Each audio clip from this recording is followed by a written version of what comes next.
తెలుగులో ఇప్పుడు ఎక్కువ క్రేజ్ ఉన్న తమిళ యంగ్ హీరో ఎవరు అంటే ఠక్కున వినిపించే పేరు ఒక్కటే. అదే ప్రదీప్ రంగనాథన్. తమిళంలో రెండు చిత్రాలు మాత్రమే చేశాడు ఈ హీరో.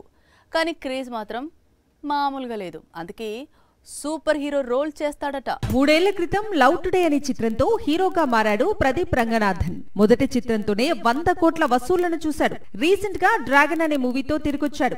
రెండవ సినిమాతోనే 150 కోట్ల వసూళ్లను చూశాడు. తమిళంలో చేసిన 2 చిత్రాలతోనే స్టార్ అయ్యాడు. తెలుగులోనూ తనకంటూ ఫ్యాన్ ఫాలోయింగ్ ఏర్పరచుకున్నాడు. ప్రస్తుతం డ్రాగన్ హీరో చేతిలో 2 చిత్రాలు ఉన్నాయి. ఒక మూవీ పేరు లవ్ ఇన్సూరెన్స్ కంపెనీ. నయనతార భర్త విఘ్నేష్ శివన్ డైరెక్ట్ చేస్తున్నాడు. ఉప్పెన ఫేమ్ కృతి శెట్టి హీరోయిన్ గా నటిస్తున్న ఈ చిత్రాన్ని సెప్టెంబర్ 18న విడుదల చేయబోతున్నారు. ఇక డ్యూడ్ పేరుతో తెరకెక్కుతున్న మరో మూవీని అక్టోబర్ 17న రిలీజ్ చేస్తారట. ప్రేమలో ఫేమ్ మమితా బైజు హీరోయిన్ గా కనిపించనుంది. Love Today Dragon movie super hit కావడంతో ప్రస్తుతం ప్రదీప్ రంగనాథన్ నటిస్తున్న 2 చిత్రాలపై తమిళంలో భారీ అంచనాలున్నాయి. తెలుగులోనూ ప్రదీప్ మ్యాజిక్ రిపీట్ చేస్తాడనే ఎక్స్పెక్టేషన్స్ ఉన్నాయి. వీటికి తగ్గట్లే అప్పుడే మరో కొత్త చిత్రం పనుల్లో ప్రదీప్ బిజీ అయ్యాడు.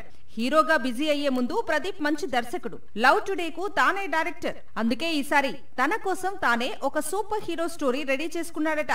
చేతిలో ఉన్న చిత్రాలు పూర్తయిన వెంటనే ప్రదీప్ సూపర్ హీరోగా మారతాడట.